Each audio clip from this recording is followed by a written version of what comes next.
Hi guys, सब बच्चों को प्यार भरा नमस्कार। कैसे हैं आप सब? मैं सी राहुल गर्ग स्वागत करता हूं आप सब बच्चों का आज के इस सेशन में 21 डेज चैलेंज के अंतर्गत। आज हमारा है day number 7 of the subject FMSM और आज करने वाले हैं एक बहुत ही जबरदस्त चैप्टर की बात भाई, जिसका नाम है कैपिटल बजटिंग, जिसको इन्वेस्टमेंट डिसीजन के नाम से भी जाना जाता है। अक्सर देखा जाता है बच्चे इस चैप्टर का नाम सुनते ही घबराने लगते हैं, लेकिन पुत्र घबराने की कोई गल है नहीं, क्योंकि टीआर जी राहुल गर्ग ਤੁਹਾਡੇ ਨਾਲ है तो मैं इस लेक्चर ਦੇ ਵਿੱਚ ਤੁਹਾਡੀ कई सारी दिक्कतों को सॉल्व कर देंगे। ठीक है जी, एक बार फिर से वेलकम आप सबका। अगर अभी तक आपने चैनल को सब्सक्राइब नहीं किया है तो सब्सक्राइब कर लीजिए और बेल आइकन को कर दीजिए प्रेस, और सेशन को साथ ही साथ लाइक भी कर दीजिए कि हमें आपकी उपस्थिति का जो है अंदाजा हो जाए। जहां तक बात है नोट्स की, तो आप नोट्स ले सकते हैं पुत्र टेलीग्राम चैनल से हमारे।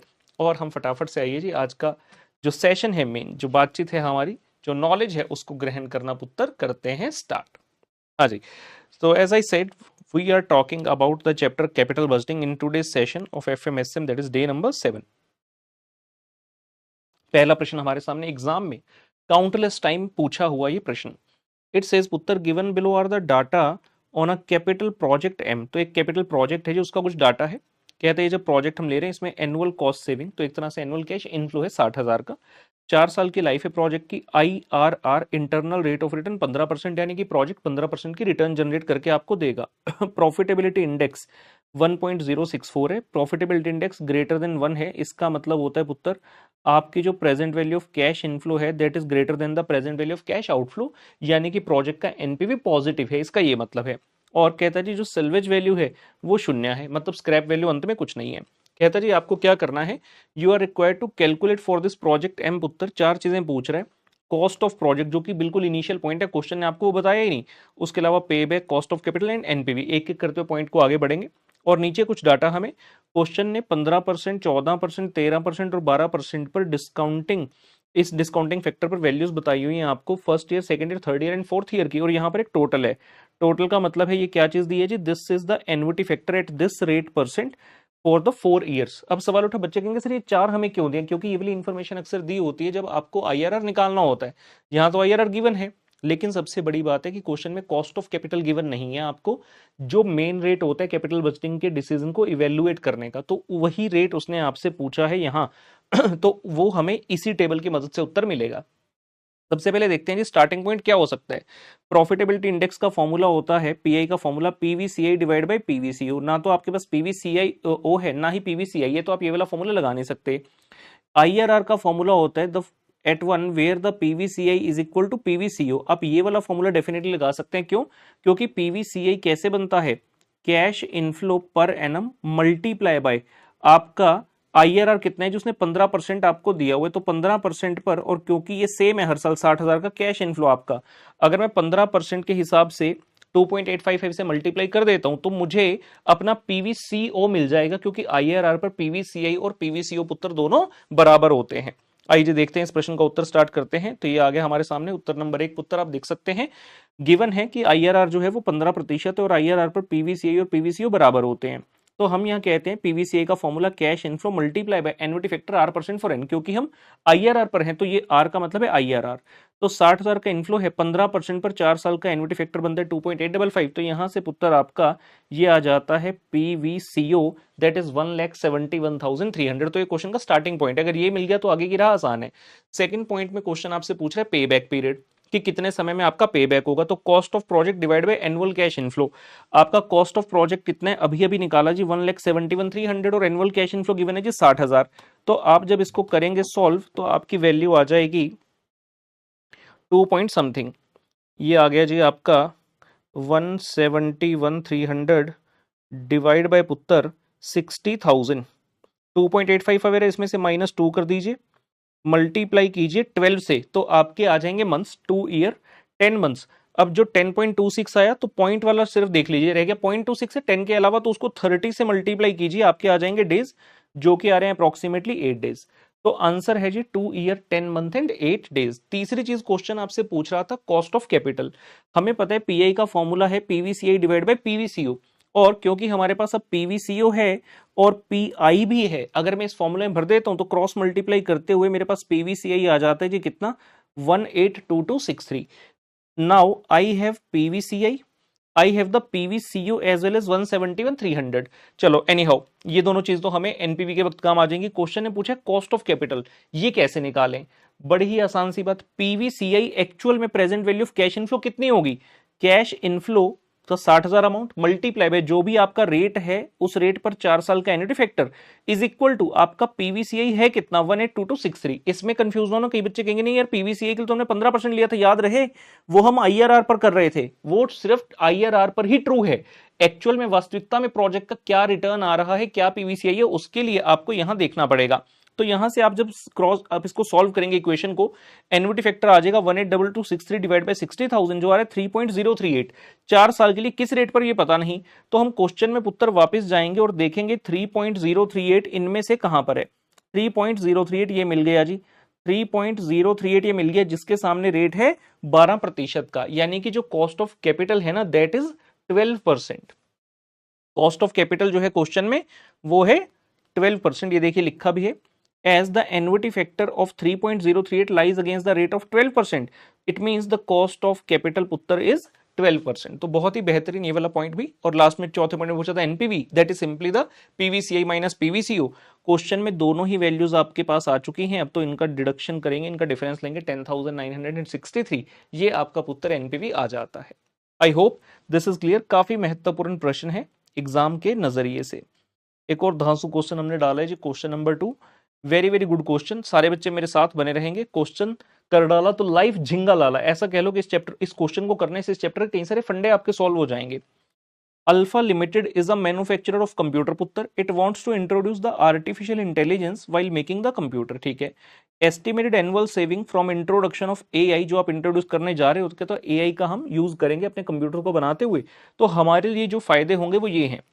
Reduction of 5 employ with annual salary of 3 lakh. 5 employ रखे हुए थे, एक एम्प्लॉय की 3 लाख सैलरी थी, तो पूरे साल का 15 लाख रुपए सेव हो गया।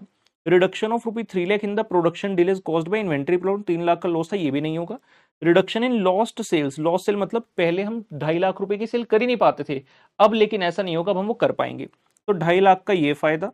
और gain due to timely billing 2 lakh, और 2 लाख का ये फायदा। तो आप सारे फायदों को अगर इकट्ठा करते हो, 15 दिन 18 2 20 2 22, 22.5 लाख हो गया जी।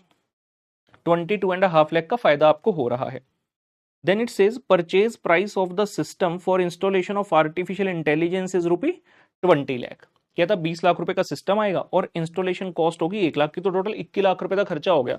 कहता 80% of the purchase price will be paid in the year of purchase. ध्यान दें, गलती बच्चे क्या करते हैं, कहते हैं 20 लाख प्लस 1 लाख टोटल 21 लाख, 21 लाख का 80% in the year of purchase and the remaining यानी कि 20% अगले साल में। ना ना ना ना ना ना ना, ध्यान से सुनो भैया, उसने क्या बोला, 80% ऑफ परचेज प्राइस।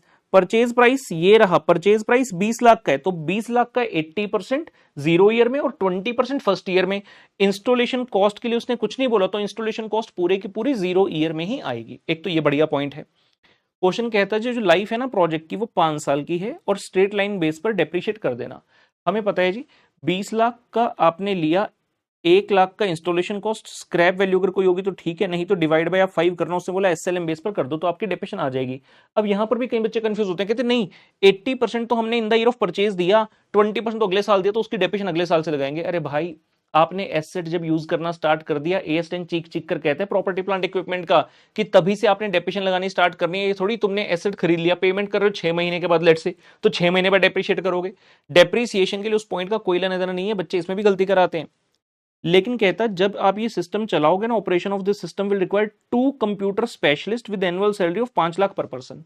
तो 5 लाख गुना 2 हमारा 10 लाख रुपए का एक एक्सपेंस होगा जब हम ये सिस्टम इंट्रोड्यूस करेंगे। कहता जी इसके अलावा in addition to above the annual maintenance and operating cost 5 साल के लिए ये होगी।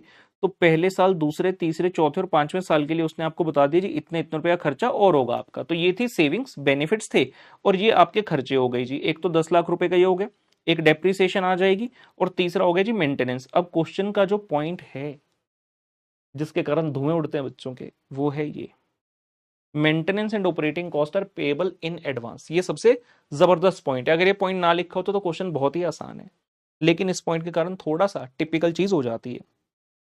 कहता जी कंपनी का टैक्स रेट मैं सिखाऊंगा इसका कैसे करना है। कहता जी कंपनी का जो टैक्स रेट है ना पुत्र वो है 30%। रिक्वायर्ड रेट ऑफ रिटर्न है यानी कि कट ऑफ रेट जिसको बोलते हैं 15%। कॉस्ट ऑफ कैपिटल है और क्वेश्चन आपको 10%, 12%, 15% पर ईयर 1, 2, 3, 4 के लिए वैल्यूज दे रहा है। Evaluate the project using the NPV and pi. तो आपको क्वेश्चन में एनपीवी और पीआई निकालने के लिए कहा है। दोनों ही टेक्निक्स के लिए you need PVCI and PVCO. तो ये दो चीज आपको चाहिए, उसके बाद आप ये परफॉर्म कर पाओगे, एनपीवी निकाल पाओगे, पीआई भी निकाल पाओगे। अब भाई हमारा रिक्वायर्ड रेट ऑफ रिटर्न 15%, तो हमें मेनली इसी की आवश्यकता पड़ने वाली है। ठीक है, क्वेश्चन समझ में आ गया हमें। अब हम इसके उत्तर की तरफ चलते हैं। तो हमें सबसे पहले क्या करना होगा, जितने भी इनफ्लो आउटफ्लो हैं वो सभी पहचानने हैं, एक एक करते हुए आगे बढ़ते हैं पॉइंट्स को। सबसे पहले आगे जी बात किसकी पुत्र, हेलो हेलो, क्या मेरी आवाज, क्या मेरी आवाज, जी बिल्कुल मेरी आवाज आपके दिलों तक पहुंचती है। सबसे पहले डेप्रिसिएशन। आपने 20 लाख की चीज दी, 1 लाख का इंस्टॉलेशन, टोटल हो गया 21 लाख, 5 साल की लाइफ है, तो ये आ गया जी 4,20,000 पर एनम का डेप्रिसिएशन।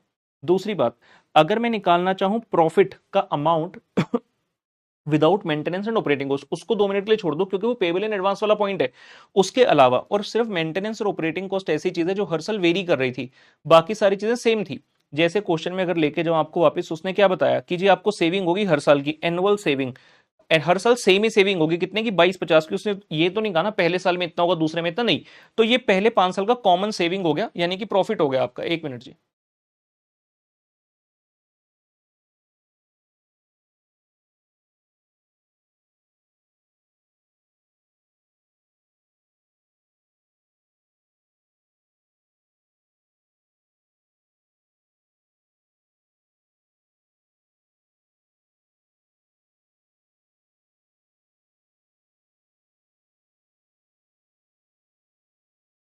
हेलो, हाँ जी, there was some technical issue, कोई बात नहीं, resolve.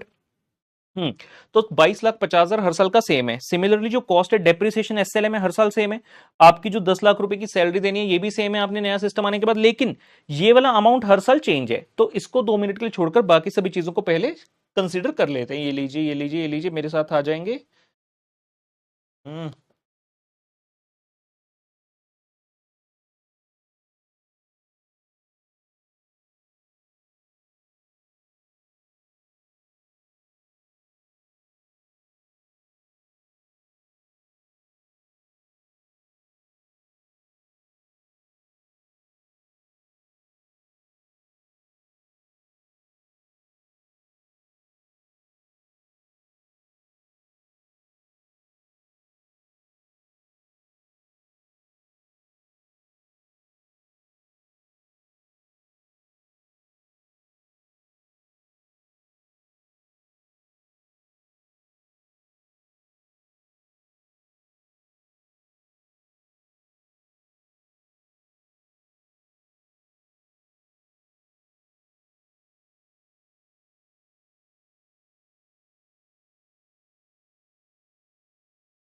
Hello, I am so sorry guys, there is some technical issue, हो सकता है वापस से आ जाए, लेकिन कोई दिक्कत नहीं, हमें मेन समझना है।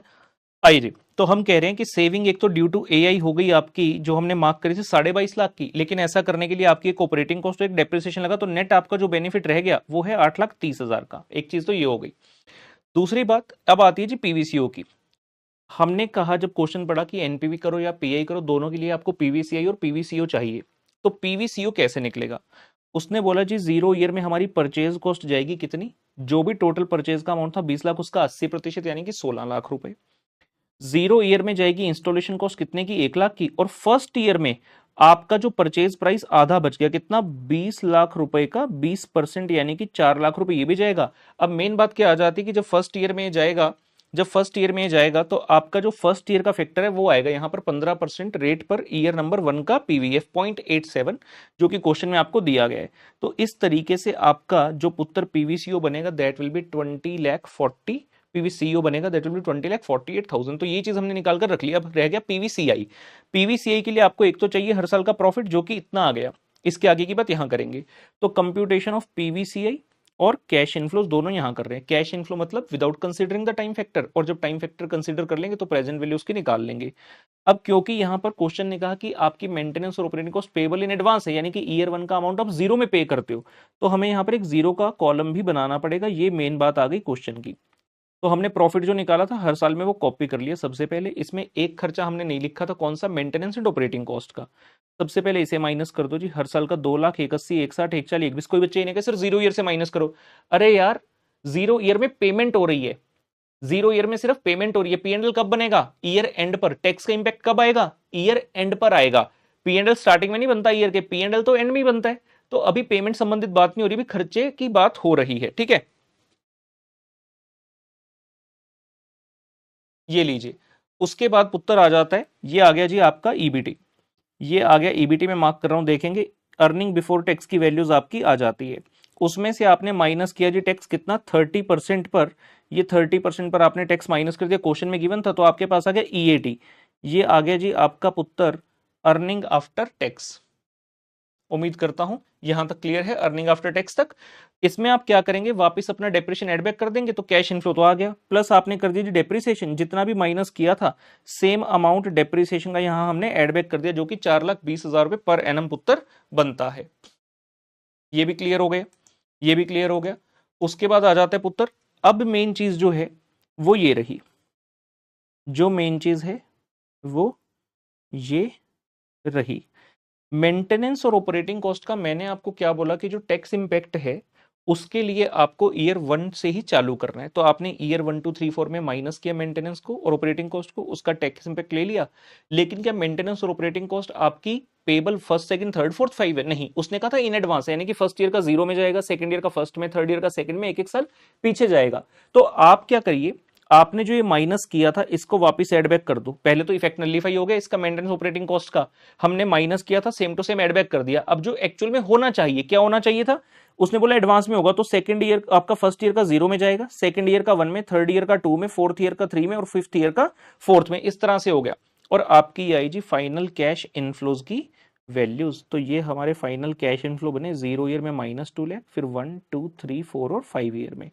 पीवीएफ है 15%, तो उस रेट पर आपने फैक्टर्स जो क्वेश्चन में दिए वैल्यूज लिखी, मल्टीप्लाई किया, तो आपके पुत्र पीवीसीआईज आ गए सारे। जब आपने इनका टोटल किया तो वैल्यू आती है 28,84,557 की। तो ये है हमारा पीवीसीआई और ये था जी हमारा पीवीसीओ 20,48,000 का। जब एनपीवी निकालना है तो पीवीसीआई में से पीवीसीओ को माइनस कर दीजिए, वैल्यू आ गई जी 8,36,557। क्योंकि पॉजिटिव है तो हम कह सकते हैं वी में एक्सेप्ट द प्रोजेक्ट। और जब पीआई निकालेंगे तो पीवीसीआई डिवाइड बाय पीवीसीओ करेंगे, दोनों वैल्यूज हमारे पास है। ये आ गया जी 1.41। अगर आपका पीआई 1 से ज्यादा है, इसका सीधा सा मतलब है कि आप प्रोजेक्ट को एक्सेप्ट कर सकते हैं, because PVCI is greater then PVCO. वही कंक्लूजन यहाँ पर लिखा गया, as NPV is positive and PI is greater than 1, so Alpha Limited is advised to accept the project। आप इस प्रोजेक्ट को पुत्र एक्सेप्ट कर सकते हैं। तो बहुत ही बेहतरीन क्वेश्चन है, मेंटेनेंस ऑपरेटिंग कॉस्ट का पॉइंट बहुत जोरदार है। उसके अलावा we are having few MCQs as well, let us discuss these also पुत्र। कहता जी a capital budgeting technique which does not require the computation of cost of capital for decision making purpose. कहता ऐसी technique which does not require the computation of cost of capital. सीधी सीधी बात बोल रहा है भाई, जहां पर आपको डिस्काउंटिंग रेट यूज नहीं करना, time value of money consider नहीं करनी, वो कौन सी टेक्निक होती है। कहता option 1 NPV, IRR, modified internal rate of return मतलब एमआईआरआर, या फिर पे बैक पीरियड। तो करेक्ट उत्तर क्या है, पे बैक पीरियड। बिकॉज पे बैक पीरियड ऐसी टेक्निक है जो कि सीधा सीधा कैश फ्लोज को कंसीडर करती है, ये हर साल के कैश फ्लो को अलग रेट पर जज नहीं करती। तो इसका उत्तर है जी point number D. Question number 4 क्या कहता है, कहता है जी अगर cut off rate of the project is greater than IRR. Cut off rate का मतलब क्या है, आपका कॉस्ट ऑफ कैपिटल। कहता है अगर भाई cost of capital greater than IRR है, इसका मतलब क्या हो भाई, मेरा प्रोजेक्ट कमाकर दे रहा है 15%, लेकिन लेट से बाहर वालों का रेट है 18%, मतलब मुझे कॉस्ट खर्च करनी पड़ेगी 18%। तो आपको क्या लगता है प्रोजेक्ट एक्सेप्ट होना चाहिए इस सिनेरियो में? भाई बाहर वालों को देने 18% और ऐसे प्रोजेक्ट में पैसा लगा दो उनका जहां से सिर्फ 15% रिटर्न है, तो नेगेटिव हो गया। ऐसा थोड़ी एक्सेप्ट करेंगे। तो पूछ रहे वही में ऑप्शन 1, क्या एक्सेप्ट द प्रपोजल ना, रिजेक्ट द प्रपोजल हाँ, और देखते हैं आगे, न्यूट्रल ना, wait for IR to increase and match the cut off rate. नहीं भाई इतना समय नहीं होता, इतना समय नहीं है। सीधी सीधी बात करो कि भाई जो भी गिवन फैक्ट है उसके बेस पर तो यही बनता है कि प्रपोजल हम रिजेक्ट कर देंगे, क्योंकि जितनी हम कॉस्ट इनकर कर रहे हैं आईआरआर से उतना भी नहीं हम कमा पा रहे। प्रोजेक्ट का खुद का जो रेट ऑफ रिटर्न है वो कॉस्ट ऑफ कैपिटल से काफी कम है हमारा। तो इस तरीके से ये वाला एमसीक्यू भी हमने सॉल्व कर लिया।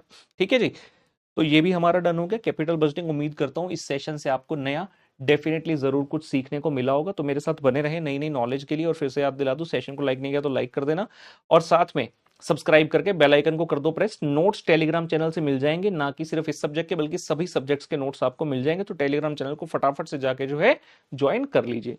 मैं राहुल गर्ग इसी के साथ लेता हूं आपसे अलविदा। Bye bye.